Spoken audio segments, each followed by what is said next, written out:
Assalamualaikum warahmatullahi wabarakatuh. Semangat pagi sedulur ISK dimanapun Anda berada. Masih tetap bersama Kang Fikri di podcast isknews.com. Banyak hal ada di sini. Tentu tujuannya adalah memberikan informasi seluas-luasnya, memberikan edukasi banyak hal. Dan pagi ini kita sudah kedatangan tamu yang istimewa dari BPJS Kesehatan, Ibu ya. Betul, Pak. Ibu Syarifatun Karunia Ekawati atau lebih akrab dipanggil dengan Mbak Nia ya. Iya. Ya, Bu Nia. Iya. Sedulur ISK, mungkin reinkarnasi dari Askes ke BPJS Kesehatan ini sudah memasuki tahun ke-7, Ibu ya. Betul. Tentu seperti yang kita dengarkan, kita lihat, ini banyak juga yang sudah merasa bahwa dengan adanya BPJS Kesehatan itu mereka terbantu, para keluarga khususnya yang kebetulan sakit kan begitu. Akan tetapi di sisi lain ada juga yang kebetulan mungkin karena kurang informasi, karena salah mempersepsikan, sehingga kadang-kadang mereka juga komplain ke BPJS kan begitu. Oleh karenanya Bu Nia, seperti yang kita lihat setiap hari ini banyak pasien BPJS ini yang datang ke kantor BPJS ya. Sebenarnya mereka ini untuk keperluan apa saja, Bu Nia? Iya. Terima kasih Kang Fikri.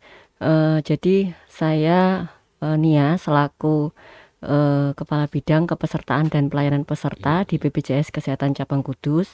Memang untuk peserta-peserta yang datang di kantor BPJS Kesehatan se-Indonesia, itu di setiap kantor cabang pasti akan menyediakan loket layanan, yaitu loket layanan administrasi dan loket layanan pengaduan, Kang Fikri. Jadi kami dalam melayani peserta di kantor cabang sudah terstandarisasi sesuai dengan pedoman yang ada. Jadi kalau di kantor kami ada loket layanan administrasi dan juga PIPP kalau kami menyebut, atau loket penanganan pengaduan dan pemberian informasi, juga di kantor cabang yang lain juga sama. Iya, jadi semua kantor cabang itu ada kanal itu ya, Bu ya? Iya, ada loket tersebut. Iya, iya. Kemudian kanal layanan apa saja yang dapat diakses oleh peserta selain datang ke kantor BPJS Kesehatan? Jadi kami memang ada kanal layanan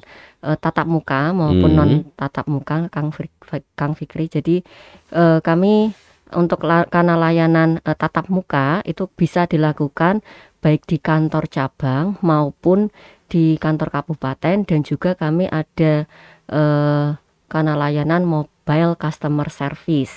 Jadi mobil yang kami miliki kami tempatkan di kelurahan atau kecamatan untuk bisa dimanfaatkan bagi peserta yang akan mengupdate datanya di mobil tersebut.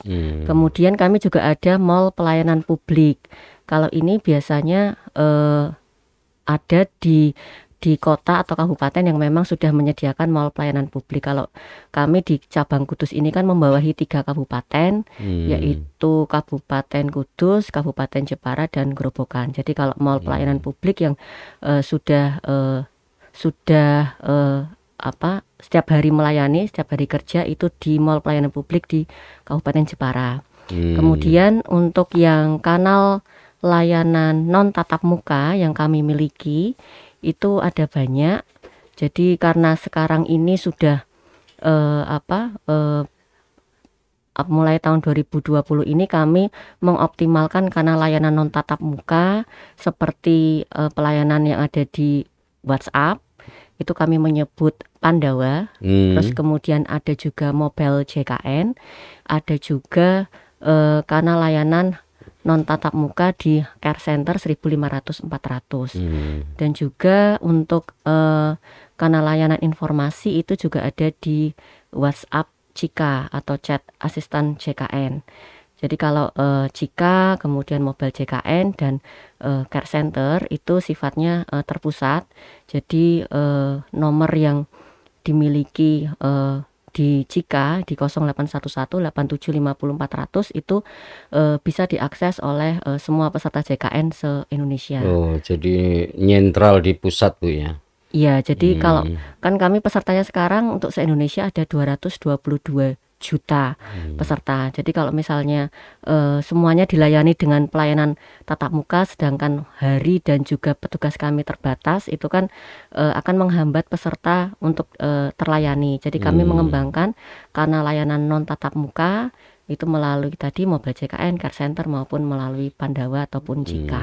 Jadi karena alasan itu sehingga BPJS Kesehatan ini mengembangkan layanan non tatap muka Ibu ya, karena banyaknya peserta, kemudian terbatasnya jumlah pegawai di BPJS Kesehatan sendiri, dan mungkin kalau non tatap muka ini kan tidak dibatasi ruang dan waktu, artinya kapanpun mereka bisa.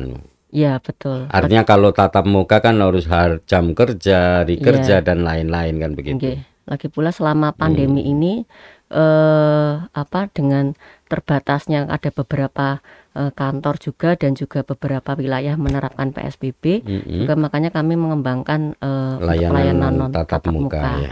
Ya. Kalau aplikasi mobile JKN itu seperti apa Ibu? Dan fitur-fiturnya itu bagaimana itu? Ya, jadi kalau mobile JKN itu tadi seperti yang saya sampaikan itu kanal layanan informasi dan pengaduan.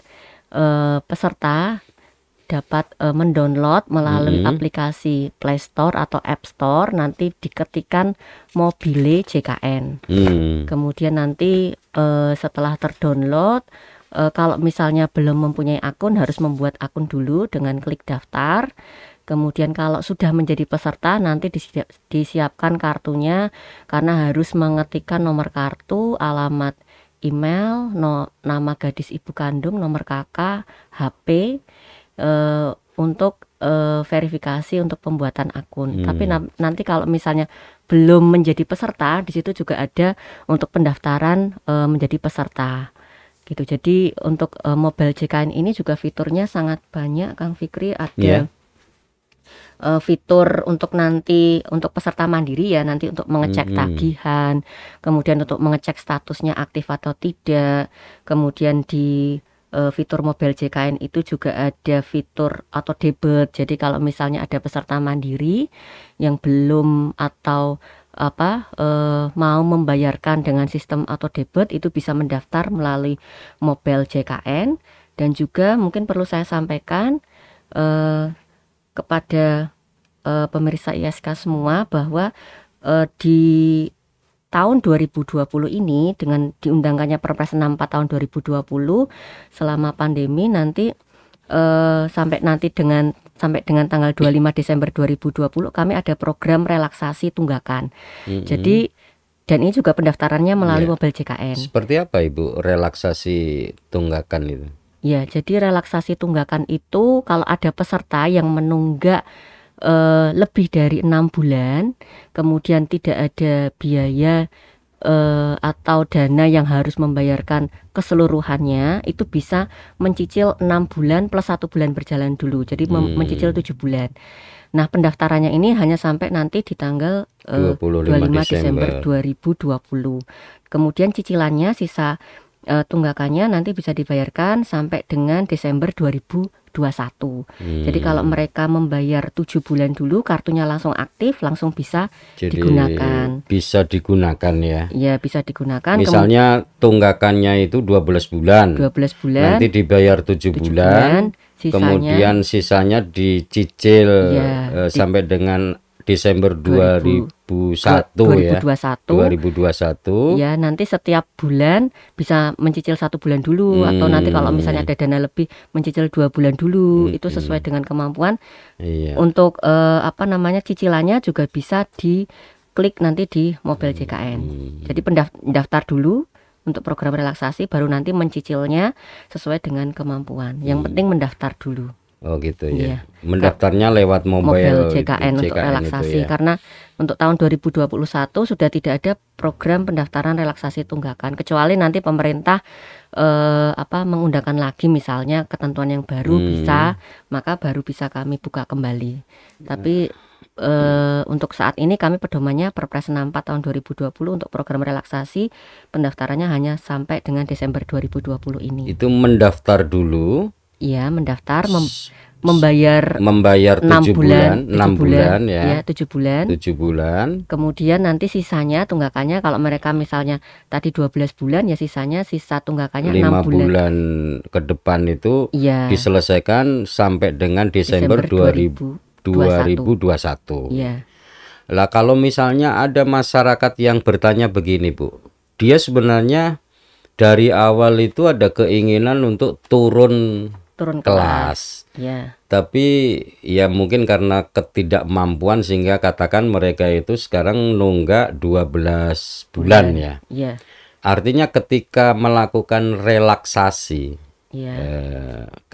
bayar 7 bulan, kemudian sisanya dibayar sampai akhir 2021. Iya. Ketika di awal tahun ini, misalnya di Januari, 2020. mereka ya membayar sisa tunggakan sampai akhir tahun 2021, tapi sejak Januari kemudian sudah turun kelas.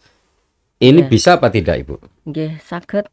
Nanti bisa melalui Mobile JKN juga Gitu di menu ya. update data peserta.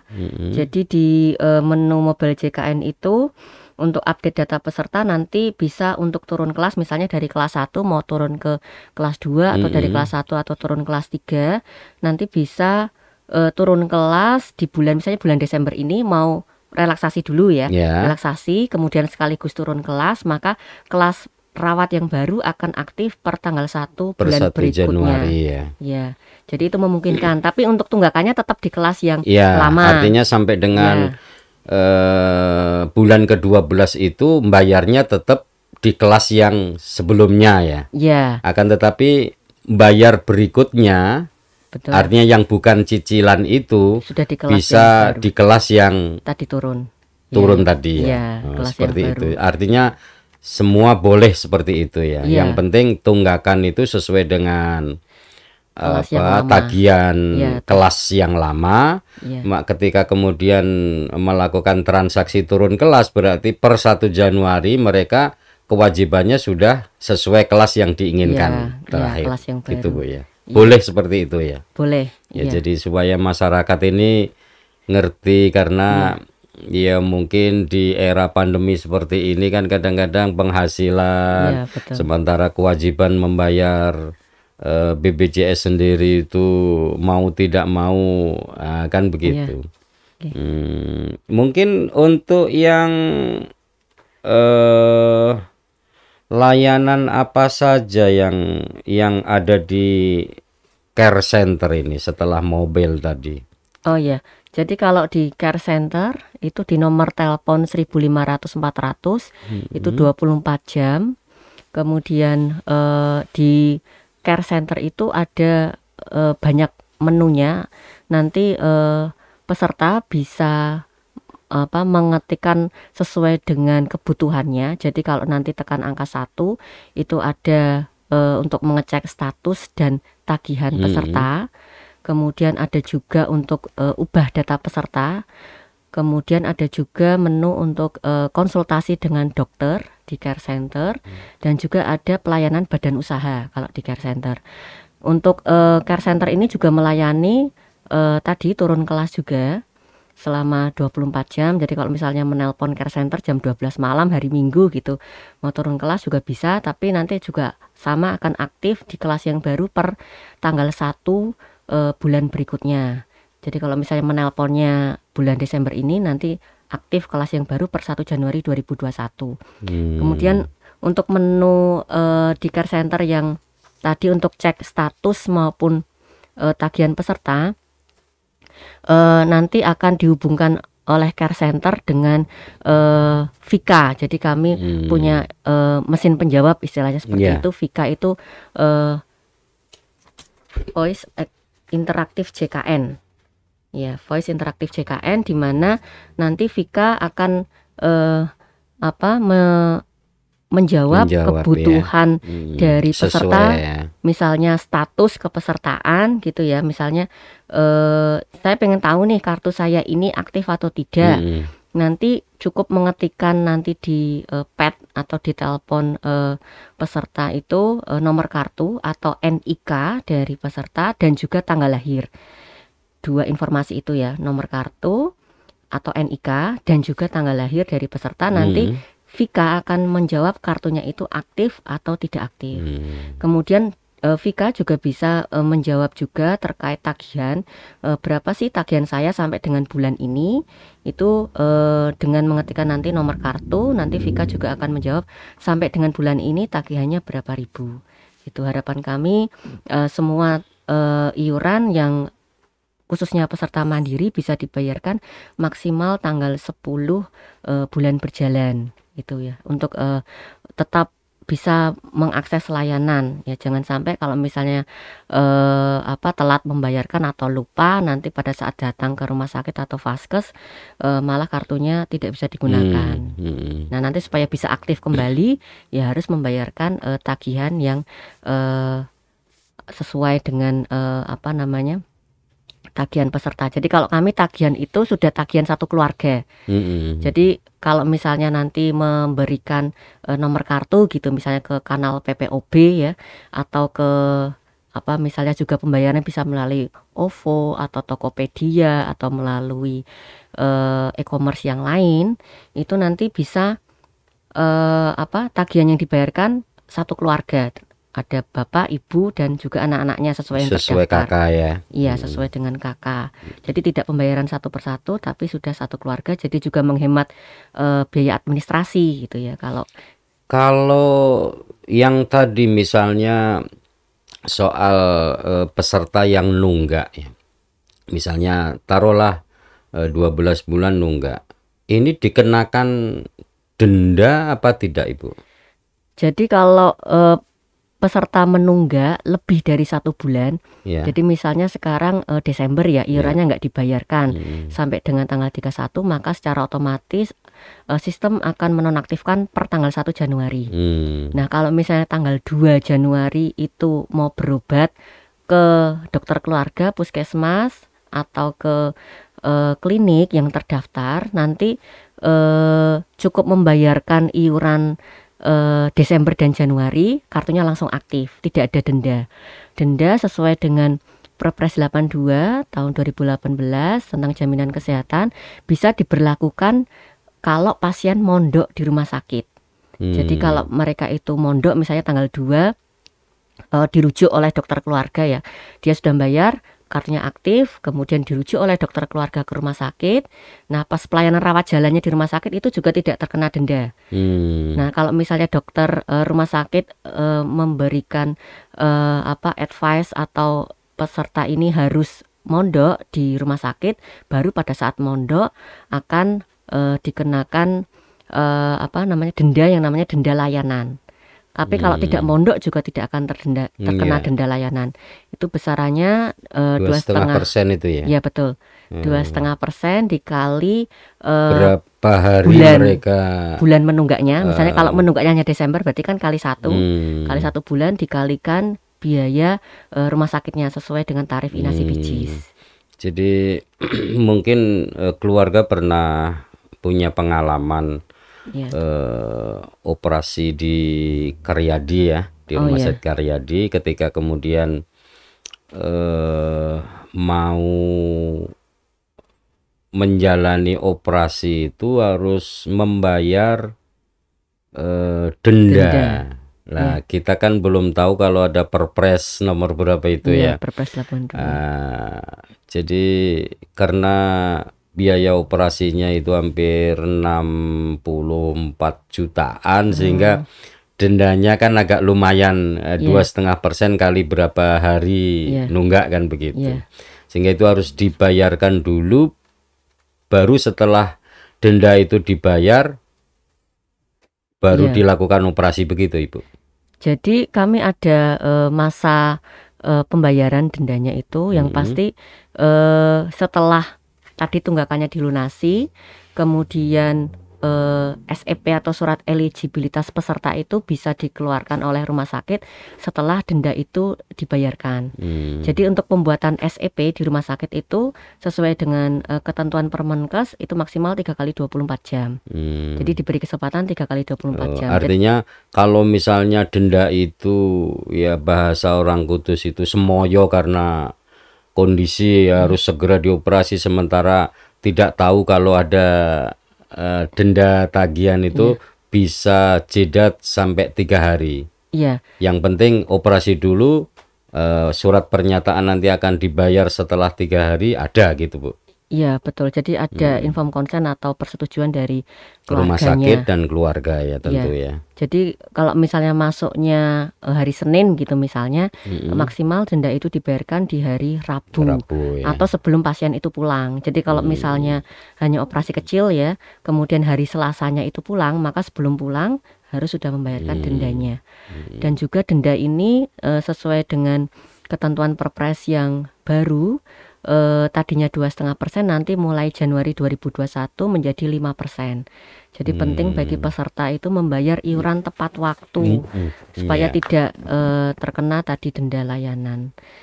Jadi mungkin masyarakat kan belum banyak yang mengetahui ya. Artinya taunya itu denda ya denda pembayaran, akan tetapi di ketentuan Perpres yang ada itu kan denda layanan. Jadi Denda layanan. untuk mengetahui besaran tagihan sebenarnya kan tidak, karena belum dilakukan operasi ya Bu ya. Artinya nominal habis berapanya kan belum bisa ya. Atau ada yang sudah muncul ini bakal dapat tagihan habisnya sekian sehingga dendanya sekian kan gitu. Ya, jadi Seperti untuk apa Bu? perhitungan dendanya itu berdasarkan diagnosa dokter Pak, Ya. diagnosa awal dokter, nanti dimasukkan ke dalam aplikasi Inasi Bijis, ke dalam aplikasi Inasi Bijis, nanti akan keluar biaya awal. Jadi biaya yang hasil groupingan atau apa ya di aplikasi Inasi Bijis itu kalau kita memasukkan kode misalnya DM gitu ya, E11 gitu, terus ada tindakan operasi operasi kaki gitu. Nanti tinggal dimasukkan diagnosa utama, kemudian penyulitnya, kemudian tindakan, nanti aplikasi akan menggrouping atau menghitung kira-kira biaya yang dikeluarkan itu berapa, dan itu masing-masing rumah sakit berbeda-beda. Antara rumah sakit tipe A seperti Karyadi gitu ya, kemudian tipe B, tipe C, tipe D dengan diagnosa dan tindakan yang sama, nanti keluarannya harganya juga bisa berbeda. Ya, akan semakin biayanya akan semakin lebih tinggi kalau di rumah sakit kelas A gitu. Kemudian nanti setelah petugas rumah sakit itu menggrouping atau memberikan biaya kepada peserta, nanti dimasukkan ke dalam aplikasi yang namanya SIPP kalau di rumah sakit itu. Jadi kalau dia sudah memasukkan di aplikasi SIPP, nanti aplikasi itu juga akan menghitung bulannya itu berapa dia menunggak, langsung keluar angkanya. Kemudian informasi itu akan disampaikan dari rumah sakit kepada peserta, kepada keluarga untuk dibayarkan dendanya, dan hanya bisa dibayarkan di 2 kanal, yaitu di kantor pos dan juga di Bank Mandiri atau di ATM Bank Mandiri, karena untuk ATM selain itu belum bisa untuk membayarkan layanan denda itu ya. Iya. Jadi perhitungannya sudah secara sistem di aplikasi. Dan sistem itu ketika sudah muncul berapa ini tidak mungkin ada kurang sekian, tidak ada seperti itu Bu. Tidak ada. Ya, jadi itu bersifat final ya. Iya betul. Sudah regrouping itu tadi ya. Iya, jadi tidak ada lagi mungkin bayar dendanya sementara sekian karena baru dihitung yang ini. Misalnya setelah ternyata kurang, tidak seperti itu Bu ya? Kalau di Perpres 82 sudah mengakomodir yang dibayarkan sesuai dengan diagnosa awal. Tapi kalau di Perpres sebelumnya itu memang ada selisih antara diagnosa awal dan diagnosa akhir. Nah itu kalau misalnya ada peserta yang mondok sebelum tahun 2018 itu kalau di Mobile JKN biasanya masih ada sisa denda yang harus dibayarkan. Nah itu bisa dicek sendiri melalui Mobile JKN, nanti dibayarkannya juga sama di kantor pos atau di Bank Mandiri. Jadi kalau ya mungkin pengalaman kita ya, jadi untuk bisa dilakukan tindakan operasi setelah mungkin hasil MRI ya, Iya. kemudian ini harus operasi gimana, berani apa tidak, misalnya berani daftar, tapi kenapa yang alami oleh masyarakat itu harus menunggu sampai berbulan-bulan baru dapat kamar? Ini sebenarnya Iya. ini BPJS-nya apa rumah sakitnya Bu? Sebenarnya yang mungkin perlu dijelaskan ke masyarakat itu. Iya. Karena ada yang sampai 8 bulan baru sampai jadwalnya. Iya.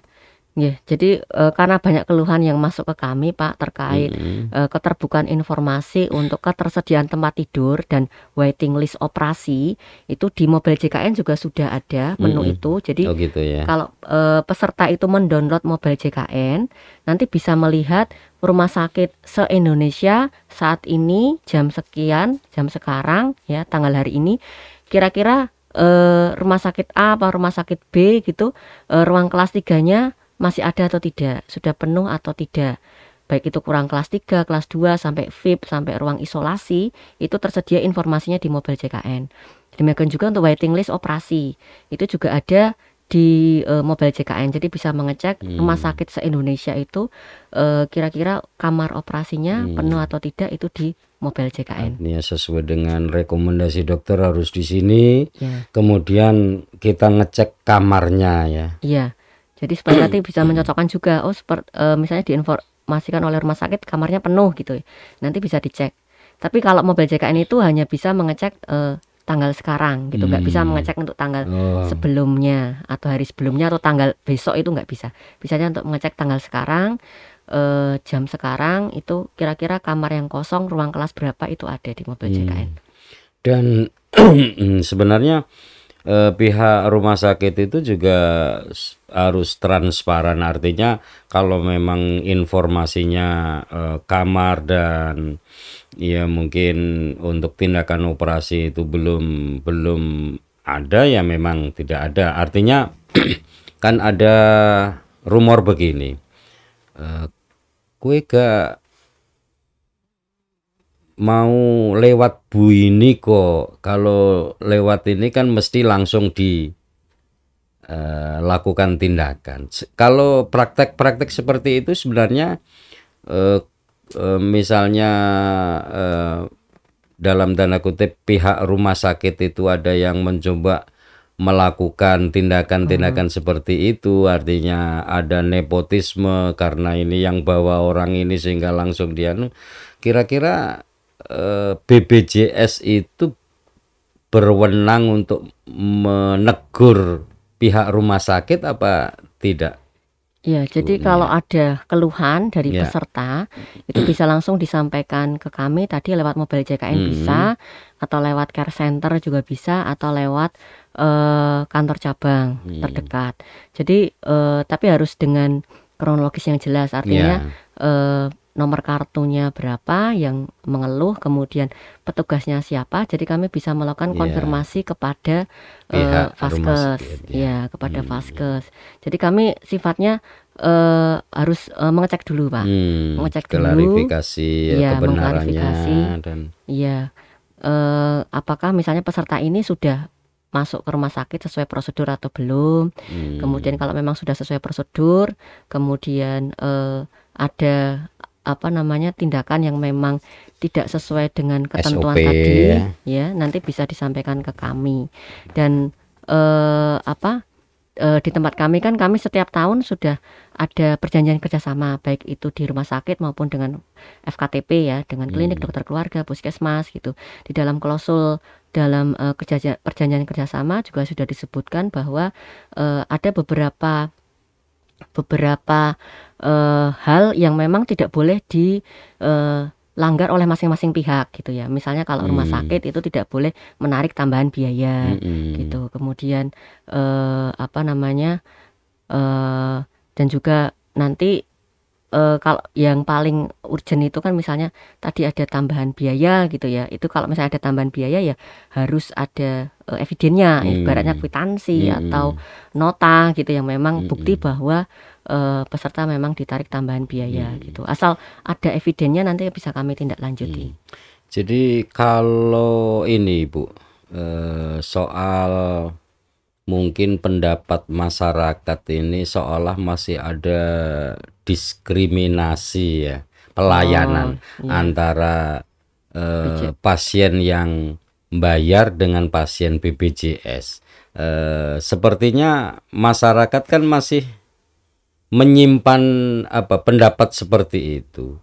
Artinya seolah bahwa kesannya kalau pesertanya itu memakai BPJS itu seolah kan berobat gratis, padahal kan ya tidak kan begitu. Sehingga kadang-kadang di beberapa praktek dokter itu untuk pasien BPJS dibatasi sampai jam sekian misalnya. Untuk yang mungkin bayar ini bisa masih ada seperti itu kira-kira? Jadi kalau kami itu di BPJS Kesehatan sudah ada aplikasi yang namanya Health Facility Information System, jadi HAFIS kalau kami menyingkatnya. Di situ sudah ada jam praktek dokter yang memang dientrikan oleh petugas rumah sakit sesuai dengan sesuai dengan jam praktek sebenarnya ya di rumah sakit. Jadi kalau misalnya pasien BPJS di jam praktek itu kok dokternya tidak praktek gitu ya, nanti peserta bisa menyampaikan keluhan ke kami gitu. Bisa jadi, laporan ke BPJS ya. Iya betul. Jadi kalau di aplikasi HAFIS itu kan selalu diupdate juga oleh masing-masing petugas rumah sakit ya.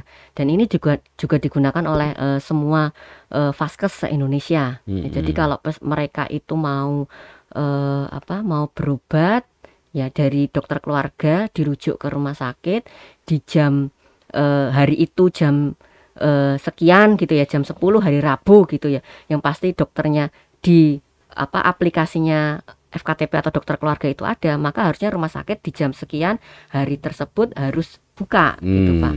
Karena kalau tidak buka atau misalnya dokternya cuti, itu petugas rumah sakitnya harus menonaktifkan jam praktek dokter tersebut di aplikasi HAFIS supaya nanti nggak kecelek. Jadi supaya tidak kecelek itu ya. Dan pesertanya atau dokter keluarganya tahu kalau hari ini jam sekian rumah sakit ini poli ini tutup. Gitu. Nanti dipilihkan alternatif poli yang lain yang buka.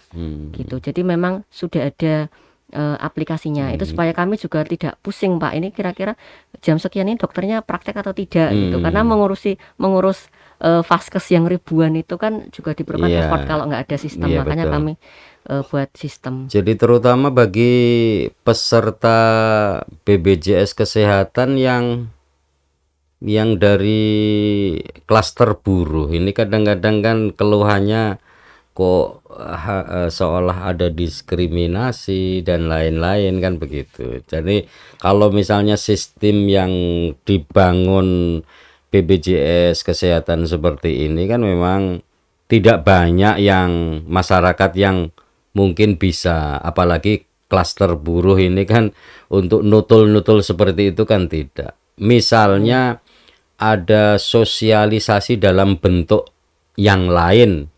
Artinya untuk klaster-klaster yang mungkin gaptek ya, artinya tidak ngerti teknologi. Kalau mungkin anak-anak muda mungkin bisa mengoperasikan sistem seperti itu. Kalau mungkin untuk buruh-buruh kebanyakan kan barangkali agak kesulitan Ibu. Seperti apa solusinya? Ya, jadi kalau peserta memang tidak punya HP Android, itu bisa menyampaikan keluhan tadi melalui care center, Tatap muka ya, tatap muka atau lewat care center, lewat call telepon. center ya. Iya, jadi misalnya mereka kok jam 12 malam datang ke rumah sakit, disampaikan ruang kelasnya penuh gitu misalnya ya, ruang kelasnya penuh, nanti bisa telepon care center di 1500 400, kemudian nanti care center akan menghubungi PIC rumah sakit tersebut dan juga petugas kami. Jadi kami di rumah sakit itu sudah memasang poster, Pak. Iya. Masang poster, ada poster petugas rumah sakit dan juga petugas BPJS Kesehatan. Nah, di bawah foto itu ada nama dan juga nomor HP masing-masing, baik petugas rumah sakit maupun petugas kami. Dan kami sudah meminta rumah sakit untuk menempatkan poster tersebut di tempat-tempat strategis, misalnya UGD atau di tempat pelayanan kefarmasian ya, di apotek gitu. Supaya nanti kalau peserta tadi diperlakukan diskriminasi, itu bisa langsung menghubungi kami. Gitu, Jadi Pak.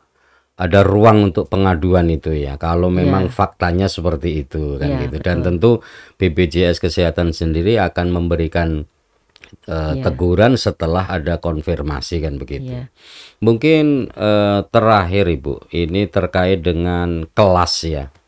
Sebenarnya yang membedakan peserta BPJS Kesehatan kelas 1, kelas 2, dan kelas 3 itu apa sebenarnya? Jadi untuk kelas 1, 2, 3 nanti yang membedakan hanya pada saat mereka mondok saja, Pak. Jadi kamarnya saja ya. Iya, kamarnya. Kalau untuk visit dokter, kemudian obat-obatan dan sama semuanya Bu ya. Sama. Yang membedakan hanya di kamar saat mondok, ya mondok di rumah sakit, dan juga pelayanan kacamata, itu saja, Pak.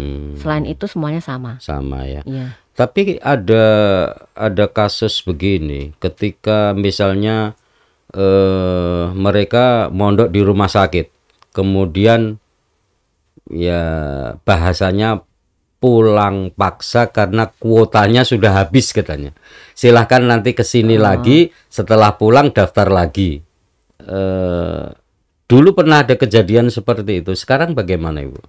Ya, jadi kalau itu juga Artinya sering. untuk klaster mungkin tadi yang kelas 3, kelas anu itu masih sakit, rekam mediknya belum komplit tapi sudah dirujuk pulang. Iya. Nanti silahkan datang lagi setelah dari rumah, kan ada kasus seperti itu. Untuk saat ini? Ya, kalau sekarang ini kan sebenarnya sejak era BPJS itu sudah pembayarannya kan tadi saya sampaikan melalui Inasi Bijis ya. Jadi kalau Inasi Bijis itu atau Indonesian Cash Based Group itu pembayarannya berdasarkan diagnosa dan juga tindakan yang diberikan oleh dokter. Jadi tidak berdasarkan hari rawat. Jadi dia dirawat 3 hari dengan 5 hari. Kalau diagnosanya sama, tindakannya sama, ya berarti bayarnya juga sama, gitu Pak. Jadi kami tidak menghitung dari hari rawat, yang kami hitung tadi dari diagnosa dan juga tindakan. Kalau peserta tadi merasa kok belum sembuh kok sudah disuruh pulang misalnya. Dipulangkan, nanti juga nanti bisa disampaikan keluhannya ke kami.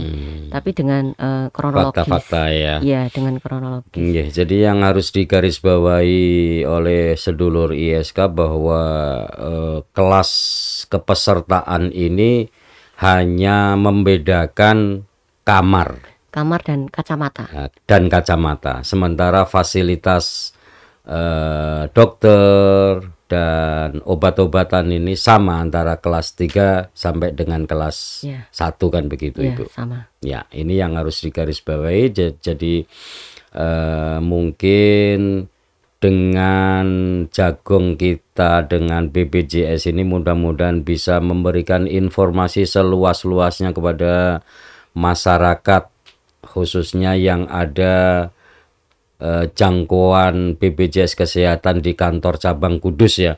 Ada di masyarakat Jepara, di Grobogan dan di Kudus. Ya, paling tidak minimal informasi yang sudah disampaikan Ibu Nia dari BPJS Kesehatan itu mampu mengedukasi masyarakat bahwa semua hal terkait dengan layanan ini sudah difasilitasi pengaduan, sehingga apapun yang dikeluhkan oleh peserta BPJS sudah ada tempat-tempat untuk mengadu kan begitu. Betul. Saya kira itu sedulur ISK dimanapun kita berada, terima kasih sudah bersama kami. Banyak hal ada di sini. Assalamualaikum warahmatullahi wabarakatuh.